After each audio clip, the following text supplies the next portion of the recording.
신라의 천년수도 경주에는 약 200기에 달하는 고분이 있습니다. 특히 신라의 왕이나 왕족이 묻힌 커다란 무덤은 약 1500년 전 만들어졌는데 경주의 고분들은 고려나 조선시대 왕릉과 달리 주인이 밝혀지지 않는 경우가 많습니다.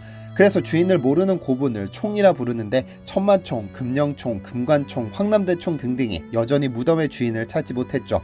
언뜻 언덕처럼 보이는 왕들의 무덤은 시대에 따라 만드는 방법이 다른데 경주에는 적성 목각본이 많습니다. 돌무지 덧널 무덤이라고도 부르는 이 무덤은 지하에 판 구덩이에 나무 덧널을 두고 덧널 내부에 관과 부장품을 넣습니다. 그리고는 돌을 쌓고 다시 흙을 쌓아 올립니다. 이렇게 튼튼하게 만들었기 때문에 쉽게 허물어지거나 독을 당하지 않고 1000년 이상 유지될 수 있었는데요. 그런데 경주시 노서동에는 특이하게 생긴 고분이 하나 있습니다. 낮고 평평한 모습이 마치 누군가 무덤 절반을 뭉텅 잘라낸 것처럼 생겼는데 이 고분에는 안타까운 사연이 숨어 있습니다. 안녕하세요, 디스멘털입니다. 언어가 다르고 문화가 달라도 우리는 캄보디아와 앙코르와트에서 이집트의 피라미드에서 인도의 타지마할에서 벅찬 감동을 받습니다. 이에 유네스코는 1972년부터 인류 보편의 가치를 가진 자연유산과 문화유산을 보호하기 위해 전 세계에 흩어진 인류의 유산을 찾아 세계유산으로 등재시키고 있습니다. 2024년 기준 한국에는 무형문화유산 및 세계기록유산 제외 총 14개의 세계유산이 등재됐는데 경주에는 불국사와 석굴암, 경주 역사유적지구, 한국의 역사마을 중 양동마을, 그리고 한국의 서원 중 옥산서원이 있습니다. 그런데 천마도가 나온 천마총, 금으로 만든 관과 허리띠가 출토된 황남대총, 공사장에서 나온 계림노 황금모금까지 진짜 보물들은 위에서 언급했던 고분들에서 발견됩니다. 그리고 여기 스웨덴 차기 국왕이 한국에 와서 직접 꺼낸 금관도 있습니다. 서봉총 이야기인데요. 잠시 신문기사 하나만 보겠습니다. 1936년 6월 29일자 부산일보에는 금관의 파문, 박물관의 추태, 국보를 기생의 장난감으로라는 기사가 실렸습니다. 사진 속 여성은 금으로 만든 금관부터 허리띠, 드리개, 목걸이, 팔찌, 반지 등등을 착용하고 있는데 이 여성은 22살의 사릉파라는 평양의 기생입니다. 당시 그녀가 착용한 순금 유물의 무게가 약 10kg을 넘은 것으로 알려졌는데 천하디천한 기생이 어떻게 이런 고귀한 액세서리를 착용하게 된 것일까요? 시간을 앞당겨 10년 전으로 이동해 보겠습니다. 1910년 일본은 조선의 국권을 강탈한 후 고적조사위원회를 설치하고 고적 및 유물 보존 규칙을 제정해 역사학, 인류학, 고고학 등의 학문을 매개로 여러 정책과 사업을 추진했습니다. 신라의 천년수도 경주의 고분조사 사업도 그러한 목적에서 단행됐죠. 그러던 1926년 7월 24일 조선총독부는 고이즈미 아키오로 하여금 제129호 고분에 대한 발굴을 지시했는데요. 제129호 고분은 남쪽 묘지와 북쪽 묘지가 맞닿은 표주박 형태의 쌍분으로 1500년 전 조성됐습니다.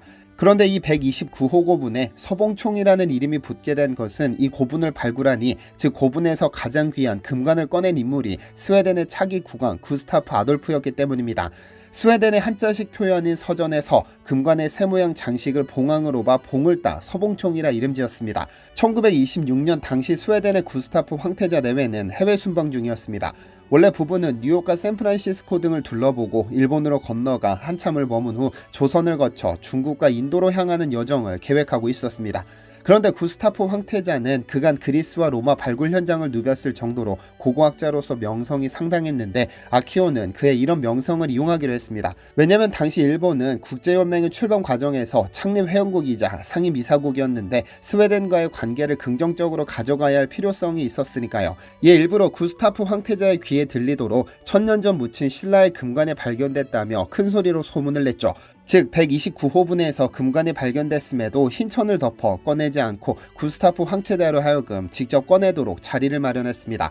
부랴부랴 한국으로 건너온 황태자는 경주로 달려갔고 손으로 흙을 파내며 연신 경이롭다를 외쳤습니다.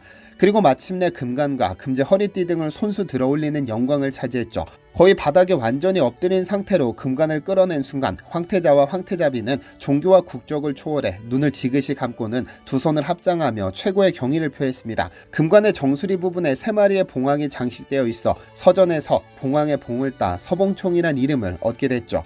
그런데 이 서봉총의 발굴은 한국의 고고학 역사에 있어서 치욕이었습니다. 왜냐면 당시 고이즈미 아키오는 겨우 50일 만에 서봉총 발굴을 끝냈고 발굴의 기본인 보고서조차 남기지 않았으니까요. 가치가 있는 기록이 남아있을 턱이 없죠. 발굴 이후에는 일본인들이 창고를 짓겠다며 봉부대 흙을 퍼가는 바람에 무덤 절반을 뭉텅 잘라낸 것처럼 변해버렸는데요. 한편 서봉총에서는 드리개, 금제 허리띠, 금제 팔찌, 목걸이, 반지 등 각종 장신구와 철기, 청동기, 칠기, 토기, 유리제품, 마구 등이 다량으로 출토됐는데 이 귀중한 보물 중 일부는 스웨덴의 황태자가 선물로 받았습니다. 남의 땅에서 출토된 국보급 유물을 선심 쓰듯 선물했다는 점도 부하가 치밀지만 더 어이없는 일은 6년 뒤 발생했습니다. 1935년 9월 평양 국립박물관은 제1회 고적 애호일을 기념하는 특별전을 개최하면서 조선총독부 경성박물관으로부터 대여받은 서봉총 출토 금제 유물들을 전시했습니다. 서봉총에서 출토된 모든 금제 보물이 총 출통했는데 여기에서 어이없는 일이 발생합니다.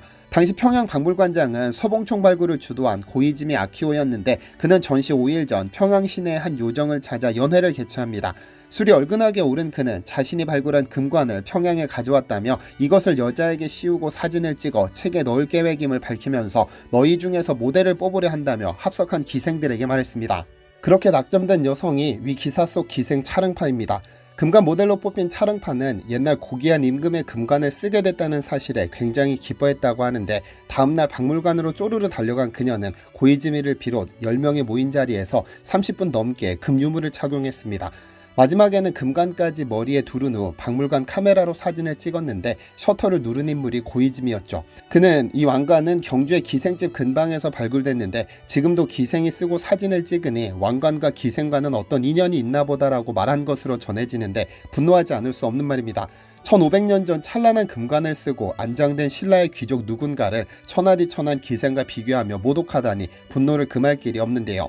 한편 서봉총에서 금관을 꺼낸 구스타프 황태자는 고고학자답게 금관에도 관심이 많았지만 신라 시대에 대해 상당한 관심을 보였습니다. 그날 새벽 동해 일출을 감상하고는 신라 건축예술의 꼭대기에 자리한 석굴암까지 참배했죠. 석굴암 본전불의 온화한 미소를 보며 그리스 조각보다 훨씬 더 훌륭하다며 찬사를 표하기도 했는데요. 이어 경주를 돌며 불국사, 석가탑, 다보탑 등 신라인들의 건축예술에 거듭 감탄을 연발했다고 알려집니다. 그런데 1500년 전 금관을 꺼내는 영광을 차지한 그는 한국과의 인연을 잊지 않고 한국을 위해 큰 힘을 보탰습니다. 서봉총 금관을 발굴하고 스웨덴으로 돌아간 구스타프 황태자는 1950년 67세의 나이에 국왕에 즉위했습니다. 그런데 그가 즉위한 직후 한국전쟁이 발발했습니다. 전쟁 발발 사흘 뒤 유엔은 비상안보리를 열어 세계 평화와 한반도의 자유를 보장하기 위한 공동행동을 결의했는데 민간인 피해가 급증하자 7월 31일에는 한국 민간인에 대한 구호를 결의했죠. 이 결의에 호응한 미국과 영국, 터키 등 16개 국가는 전투병을 파병했고 스웨덴, 덴마크, 노르웨이 등은 의료지원단을 파견했습니다. 스웨덴의 경우 1950년 9월부터 1957년 4월까지 연인원 1124명을 파견해 의료지원국 6개 국가 가운데 가장 많은 인력을 지원했고 가장 오래 한국에 머물며 200만 명 이상을 치료한 것으로 전해집니다. 스웨덴은 결의안을 채택 직후 의료지원을 결정했고 그해 9월 부산 상구에 스웨덴 적십자병원을 열었죠. 현재 부산 서면의 롯데백화점 부산 본점이 바로 그 자리입니다. 스웨덴 적십자병원은 개원 직후 인천 상륙작전과 낙동강 전선 등에서 반격작전에 투입됐다가 부상당한 군인들을 치료했는데 1953년 휴전된 후에는 부산 스웨덴 병원으로 이름을 바꿔 전상자와 빈곤층을 무료로 진료했다고 하죠. 당시 파견된 의료진은 선진 의료기술로 중환자들을 거의 도맡아 치료하며 한국의 의료기술 수준을 높이는 데도 크게 기여했습니다. 만약 구스타프 국왕이 아니었다면 한국전쟁에서 부상한 많은 병사들이 치료받지 못했을 것이라는 점은 자명한 사실입니다. 지난 1994년 뜻밖의 손님 한 명이 경주를 찾았습니다. 구스타프의 뒤를 이어 국왕이 된 구스타프 16세였는데요. 서울도 아닌 경주로 달려온 이유는 할아버지가 귀가 닳도록 회상했던 서봉총을 직접 보기 위해서였습니다. 이때 그는 한국과 스웨덴의 인연을 기념코자 느티나무 한 그루를 심었고 현재까지도 70년 넘게 이어진 한국과 스웨덴의 인연을 기리고 있죠. 스웨덴과 한국의 인연은 아주 깊습니다. 고종 황제 때 조선왕실에 한국 최초의 전화기를 설치한 인물도 스웨덴 출신의 에릭슨이었고 1500년 전 신라시대 금관을 발굴해낸 것도 스웨덴의 황태자였고 한국전쟁 때는 의료진을 파견해 부상당한 병사들을 치료한 것도 스웨덴 의료진이었습니다. 이렇게 오랜 인연을 이어온 스웨덴과 한국은 앞으로 어떤 인연을 써내려가게 될까요? 시청해주셔서 감사합니다. 디시멘터리에서는 여러분의 제보를 기다립니다. 제 채널에서 다뤘으면 좋겠는 뉴스 또는 널리 알려졌으면 하는 영상은 디시멘터리 네이버.com으로 보내주시면 소중히 제작하겠습니다. 시청해주셔서 감사합니다.